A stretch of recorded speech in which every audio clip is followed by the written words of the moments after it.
Hi guys, and welcome back to my channel, and today I've actually got a politics article for you today. It's from the Politics Home website, which is politicshome.com. It's the Parliament magazine article, and it's a autism based article by the MP Cheryl Gillian, and she's the MP for Chesham and Amersham from what I believe, and the article is called 10 Years On from the Landmark Autism Act. We must do more to create a society that works for autistic people. This was published on the 11th of this month, and it says, too many people with autism are left lonely or isolated, unable to get the support they truly need. This must change, wrote Cheryl Gillian, MP, and she's also chair of the Autism APPG, which is the All Parliamentary Party Group on Autism. So let's open it up into the next page.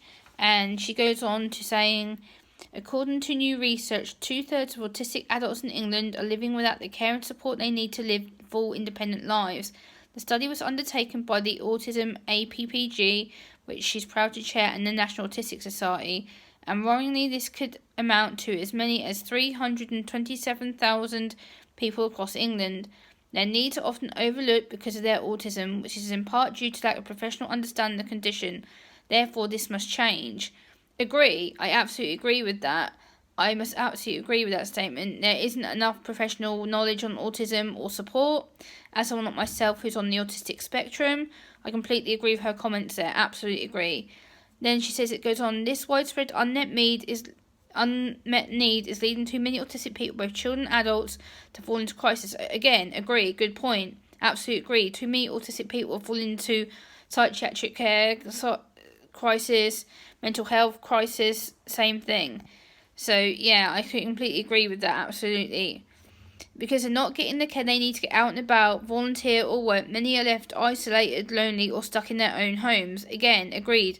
A lot of people with autism struggle to go outside in the local community, they struggle to get their voices out, they struggle to tell people what they need, and it ends up getting them socially isolated. I completely agree with that. I've experienced social isolation myself. I isolate myself a lot when I don't feel very well or when I'm struggling to communicate, so I totally get it.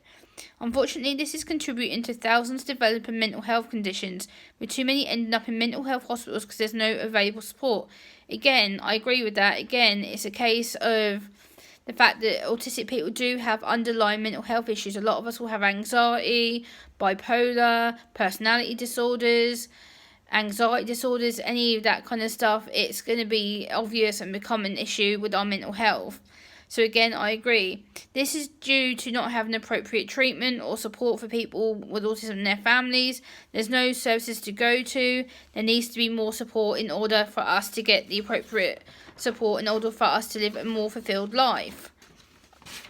And then she goes on to say that people with autism and their families and autism charities, the introduction of an Autism Act to create new legal duties to provide adult autism services within England. This followed the publication of the National Autistic Society's I Exist report, which identified a lack of support for autistic adults. True, there's still a lack of support, absolutely a lack of support. There are few diagnostic services for adults, and many of the services that did exist were only for people with a learning disability or mental health issue. Autistic people again fell through the gaps. Again, I fell through the gaps myself. I fell through the gaps from years and years and years and years. I fell through the gaps. I fell through the gaps until I was pretty much in my early 20s, until I was picked up and I was able to get help and support for myself. But again, a lot of adults don't have that support. So it depends if you have that support network around you, if you get help or not. So again, I agree, there isn't much help or support. Again, with the support of thousands of autistic people and their families, the campaign was successful and the Autism Act was passed in 2009. Yes, it was. It remains the only act dedicated to improving the support and services for a specific group of disabled people through a national autism strategy, which needs to be re-looked at because it's now 10 years down the line. Since the act was introduced, there has been some significant progress. No, not really. Awareness of autism has increased and every council now has an adult autism diagnosis pathway. Yes, they do. Yes, they do. I agree with that absolutely. I have an autism service. It's about 50, 60 miles down the road from me, but Yeah, and all very few councils now have a lead commissioner for autism. No, my local council does not have an autism commissioner. Unfortunately, the only person I know who works with autism in my local council is for the NSFT mental health service, and I work with her a lot. Autism is a cross-party priority. No. The Autism Act and the World Autism Day debate was not well attended at all. If it's a cross-party thing, then why aren't we getting more help and support? Why the lack of MPs in the debates? And I can prove this because I will link some of the video footage so you can see the lack of support for autism. However, I know it's not enough. Unfortunately, I and my colleagues continue to be contacted by autistic constituents and their family members who struggle to get support still that is so needed. That's why the APPGA wanted to find out what autistic people are currently experiencing. Well, I can tell what I'm currently experiencing, lack of support.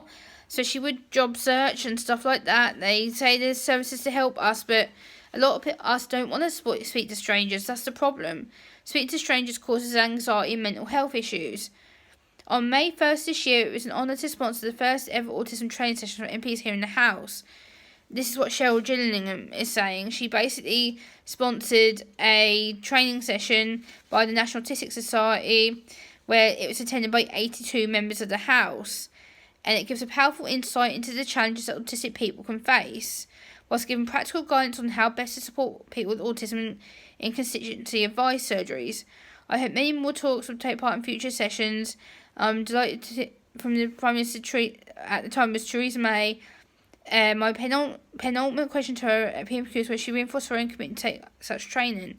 The government is currently reviewing the autism strategy and will now include children too, and give the opportunity to what the government's vision for autistic people should be for the years ahead. Our research will show what will happen. This is her current focus in the coming months with this National Autistic Society's Not Enough campaign, and we will create a society that works for all autistic people. Again, this is very, very damaging because, again, we're not all getting the appropriate support, and one size fits all doesn't work for all autistic people. But overall, I found it's quite a good article, but I disagree with many points in it that not enough support is happening for autistic people. There isn't enough, one size fits all doesn't work, because all autistic people are different. We're all on a line of a spectrum, and the problem is we're not all one fixed solutions. But I did like the article. I thought it was quite a good detailed report. I will link the Not Enough campaign website into it. I will link footage of the National Autistic Society debate as well. But until then, thank you so much for watching. Please like, comment, share and subscribe to my channel for more content. Bye! Mr. Speaker, it's a pleasure to follow the speech of the Honourable Gentleman from Norfolk, and I think he makes the point on the need for earlier diagnosis more powerfully than I possibly could, but it's certainly one that I support in this motion today. And I want to join in the many congratulations to my right honourable friend for Cheshire Management and all those on all sides of the House who were involved in securing the Autism Act. That was the beginning of a journey, and it's a journey that we can continue with today's debate. I also want to echo the concerns that were very powerfully raised by colleagues from Argyll and Bute, from my honourable friend for Bury St Edmunds, about the risks of social isolation for people with autism. And I want to pay tribute to a couple of organisations in my own constituency that have taken great strides to reduce that social isolation. The Monday Night Club, which was founded by a constituent of mine with learning difficulties, Laura Gill, and provides a forum for people with learning difficulties of all sorts, but including a large number of people with autism, to come together, to socialise, to feel normal in a social setting. Has been inspirational.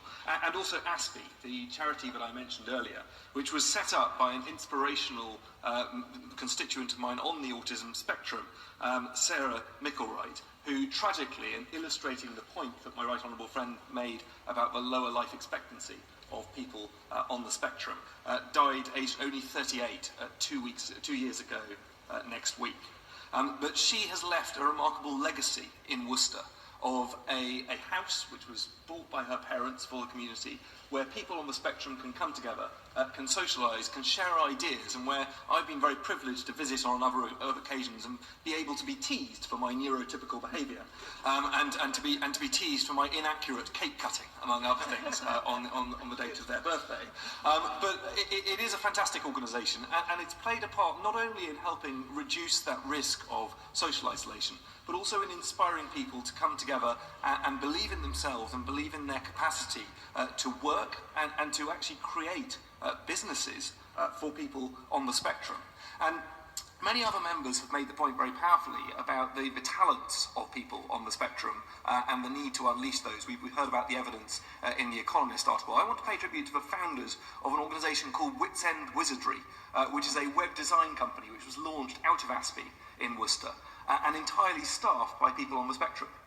They have discovered that the software programming skills of people on the autism spectrum are incredibly powerful, are incredibly strong, and with the right guidance and the support and the right people working with them to provide the front end in terms of customer service, they can deliver fantastic websites for all types of different businesses, charities. I believe that they have done some free work for various organisations, including Ambitious About Autism. And I think it shows the contribution that people on the spectrum can make. Thank you. Would my honourable friend agree that using these great talents, this concentration and ability to see across different ways of cutting the world is extraordinary? In the northeast, there's a business called Autism Works, which is taking on mathematical PhD autistic young men, they are all men, to actually challenge the big boys in terms of providing that kind of scientific and tech support and the future of our country, I think. My honourable friend is absolutely right, and I pay tribute to the fantastic speech that she gave earlier, but I think actually she's onto something here. This is something that we're seeing in the North East, we're seeing it in the Midlands as well, where our increasing cybersecurity cluster are looking to take on more people with autism. We heard earlier about the incredible contribution of Bletchley Park and many people who actually there were probably on the spectrum who contributed to that work. In cybersecurity today, I see businesses like Titania Cybersecurity in Worcester who are actively going out to recruit people with autism. And I want to see more businesses making that effort and creating the opportunities for people. As Ambitious About Autism has shown, you do need to do things a bit differently. You can't just invite people in for interview because the whole process of interview is set up to work with neurotypical people. You need to create an autism-friendly job application process in order to make sure that you're making the most of the talents of those people. And I pay tribute to those businesses that are making the effort to do that. I recently held a Disability Confident Jobs Fair in Worcester, and I was very impressed to see Malvern Instruments, another major employer in our area, recruiting and saying, and one of their people representing them in their recruitment was someone who I'd previously met at Aspie, who's on the autism spectrum. And I would just like to pay tribute to Justin McEwen, who'll be running the Worcester 10K to raise funds for Aspie. And if anyone in the chamber wants to join me in supporting him after this debate, I would be delighted for them to do so. Lastly, I just want to say, we have many programmes for government to help people to work. We're talking about halving the disability employment gap, and I think autism is a big area we should be hitting on to try and make sure that that happens. But we also have the apprenticeships programme, and there are many aspects of the apprenticeships programme which can be tailored to support people with autism. I've spoken to my honourable friend, the Minister for Skills, about this, and I know he answered a question about it at Education Questions this week. I'm delighted to hear that he's engaging in round tables with the charities and the organisations representing autism to make sure that we can tailor programmes within the apprenticeship programme to suit more people on the spectrum. I think there's much more work to be done on this, and I would like this A that I'm wearing, which stands for apprenticeships, to also stand for ambition, for aspiration, for achievement for people with autism.